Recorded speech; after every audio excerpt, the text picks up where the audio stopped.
Hello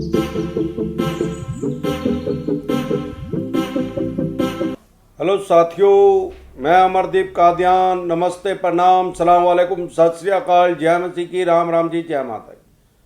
साथियों, आपका स्वागत है मेरे यूट्यूब चैनल डिसेंट एडवाइस में। साथियों, आज हम बात करेंगे Q&A के बारे में। सबसे पहला सवाल है मुन्ना शेख जी का। सर, क्या बैंक वाले होम सील कर देंगे? घर पर आके घर सील कर देंगे, ऐसा कह रहे हैं ये।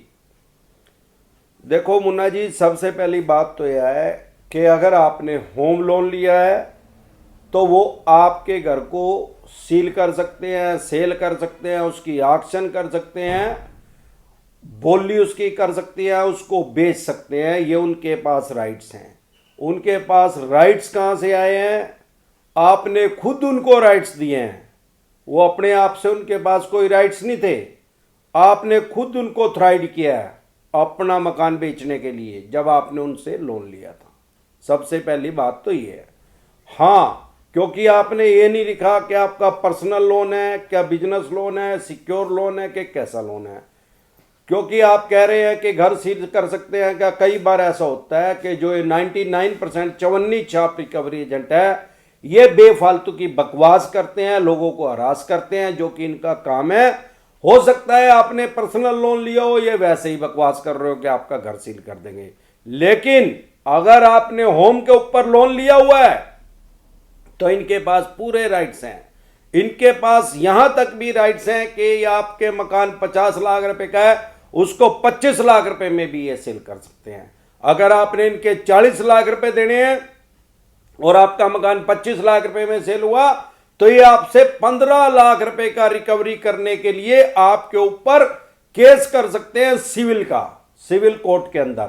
आप उनको ये नहीं कह सकते कि भैया मैंने तो 50 लाख रुपए का मेरा मकान था यार, तुमने 25 में बेच दिया, मैंने देने 40 थे, मैं 20 तो आपके दे ही चुका हूं।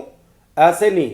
ये सरफेसी एक्ट 2002 ये कहता है कि किसी भी बैंक से आपने कोई भी लोन ले लिया, सिक्योर लोन, उसको पे करने की, पूरा पे करने की ब्याज सहित आपकी जिम्मेवारी है। लगा आपकी कोई सिक्योर लोन है, वो जो सिक्योरिटी है वो ऑक्शन करके, उसकी सेल करके बैंक का पैसा पूरा नहीं हो रहा है तो उसके पास पूरे राइट्स हैं आपसे पूरा पैसा रिकवर करने के। ये सरफेसी एक्ट 2002 के अकॉर्डिंग आपके ऊपर केस कर सकते हैं। बात रही अभी अगर आपने कोरोना काल में 6 महीने का मोराटोरियम ले लिया, माना आपका होम लोन है तो कोई भी, या लैप है, लोन अगेंस्ट प्रॉपर्टी है कोई भी, अगर आपने 6 महीने का मोराटोरियम ले लिया था और उसके बाद भी, क्योंकि 4 महीने चले गए हैं, सितंबर, अक्टूबर, नवंबर और दिसंबर भी लास्ट आ गया, आज 25 दिसंबर को मैं वीडियो बना रहा हूं, अगर आपने इन 4 महीने में भी किस्त नहीं दिया और उन 6 महीने में भी आपने मोराटोरियम ले लिया था तो भी आपका केस एनपीए में नहीं जा सकता। माननीय सुप्रीम कोर्ट की तरफ से अभी एनपीए पे रोक है।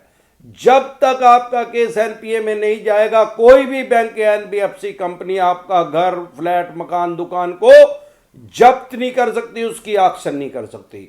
वैसे यह थोड़ा लंबा प्रोसेस है। जब ये एनपीए से, माननीय सुप्रीम कोर्ट से रोक हट जाएगी, उसके बाद ये 2 महीने का टाइम और देंगे आपको कि आप इस 2 महीने में हमारा पैसा दीजिए। लेकिन अगर आपने फिर भी नहीं दिया तो कुछ टाइम और उसको ब्रेक करके इनके पास पूरे राइट्स हैं, ये आपसे मकान ले सकते हैं। इनको कोर्ट में केस करने की आपके ऊपर जरूरत नहीं है। मकान को रिकवर करने के लिए, या कोई आपने स्कूटर, मोटरसाइकिल, कार, जीप ले रखी है तो उसको ये रिकवर कर सकते हैं। बजिंदर सिंह, सर मैंने एक लोन लिया था, प्रॉपर्टी लोन, और उसकी मैं रिस्ट्रक्चर करवाना चाहता हूं। सर IIFL कंपनी है, कंपनी में मैं अप्लाई कर चुका हूं, यह मेल भी कर चुका हूं, पर वह मना कर रहे हैं सर, और मेरी बिजनेस लॉस में है। 35,000 के आसपास किस्त है मेरी, अभी मैं इतना दे नहीं सकता, तो मैं अपनी EMI छोटी करवाना चाहता हूं। सर वह मना कर रहे हैं, तो क्या मैं कंज्यूमर कोर्ट में जा सकता हूं?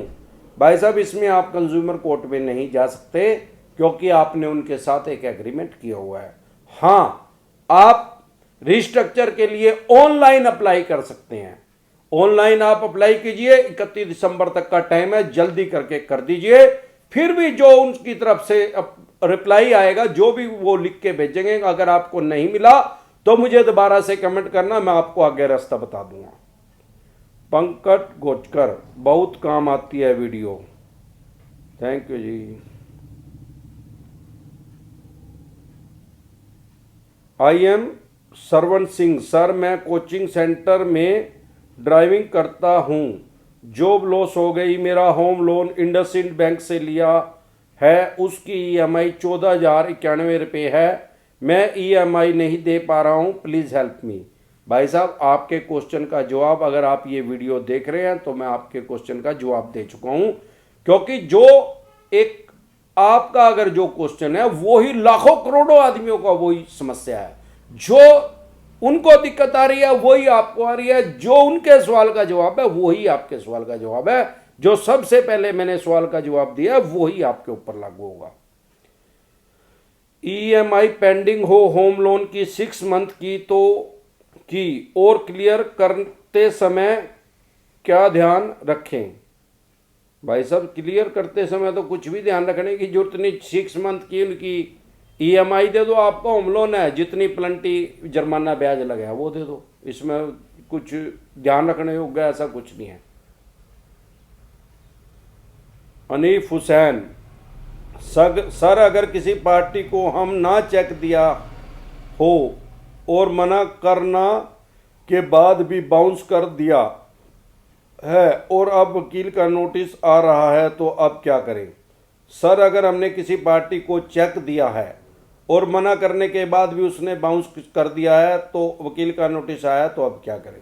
भाई साहब, आपने ये नहीं लिखा कि किस रिगार्डिंग आपने चेक दिया है, कोई बिजनेस व्यापार काम धंधे के लिए दिया है या किसी कंपनी को, एनबीएफसी कंपनी को दिया है या किसी बैंक को दिया, उसने वो बाउंस करवा दिया है तो इसमें कुछ नहीं। अगर किसी बैंक या एनबीएफसी कंपनी को दिया है तो अभी माननीय सुप्रीम कोर्ट की तरफ से रोक है एनपीए पे, वो बाउंस उसको करवाता रहे, लेकिन वो आपके ऊपर केस नहीं कर सकता। अगर आपने किसी इंडिविजुअल आदमी को वो दिया अपना चेक तो वो बाउंस करवा सकता है, उसके पास पूरे राइट्स हैं। वो 138 नेगोशिएबल इंस्ट्रूमेंट एक्ट के तहत आपके खिलाफ केस करेगा, बस उसमें आपको केस लड़ना पड़ेगा, वो एक वकील करना पड़ेगा, पहले जमानत करवानी पड़ेगी, वो क्रिमिनल की श्रेणी में भी आता है और सिविल की श्रेणी में भी आता है, दीवानी की भी और फौजदारी की भी। जो चेक बाउंस का केस है वो आप सबसे पहले कोर्ट में जाके अपनी जमानत करवाएंगे और उसके बाद वो केस चलेगा। फिर भी कोई दिक्कत समस्या आए तो मुझे फिर कमेंट कर देना आप। धर्म सिंह, सर नमस्कार, मैं बहुत परेशान हूं, मैंने होम क्रेडिट से लोन लिया है, लॉकडाउन से पहले मार्च तक ईएमआई भरी है, अब पैसे नहीं हैं, मैं क्या करें बताएं। सुनीता, सहारनपुर। देखो जी, ऐसा है, लॉकडाउन से पहले आपने लोन लिया था, क्रेडिट होम क्रेडिट से आपसे भरा नहीं जा रहा है तो ये आपका पर्सनल लोन होगा। पर्सनल लोन में क्या है, अगर आपके पास पैसे हैं तो आप भर दो, नहीं पैसे हैं तो ये आपका कुछ नहीं बिगाड़ सकते, सिर्फ एक सिविल का केस करेंगे। अभी माननीय सुप्रीम कोर्ट की तरफ से एनपीए पे रोका, अभी ये सिविल का कोर्ट में भी केस नहीं कर सकते कोर्ट में। जब आपका सिविल का केस अगर एक करेंगे एनपीए हटने के बाद नहीं पैसे होंगे तो ये 30-35 साल चलता है, उसमें ये 500 बार आपके पास आ जाएंगे सेटलमेंट करने के लिए। जब आपका काम धंधा बिजनेस रोजगार जॉब आपकी चल जाए तो इनके पैसे दे देना, अदरवाइज इनसे डरने और घबराने की जरूरत नहीं है। चवन्नी छाप रिकवरी एजेंट अगर आपको तंग कर रहे हैं तो इनसे डरे नहीं, क्योंकि डर के आगे जीत है, इनका पूरा मुकाबला करें। आपके किसी यार प्यारे रिश्तेदार को किसी तरह की कोई समस्या हो, किसी भी तरह की, उनके पास ये वीडियो शेयर करें और उनको अगर डिसेंट एडवाइस चाहिए, आपको चाहिए किसी भी विषय पे, मेरे पास कमेंट करें, मैं उसका आपको डिसेंट एडवाइस दूंगा। आज के लिए इतना ही। आप मेरे चैनल पे अपना प्यार और आशीर्वाद बनाए रखें। नमस्कार।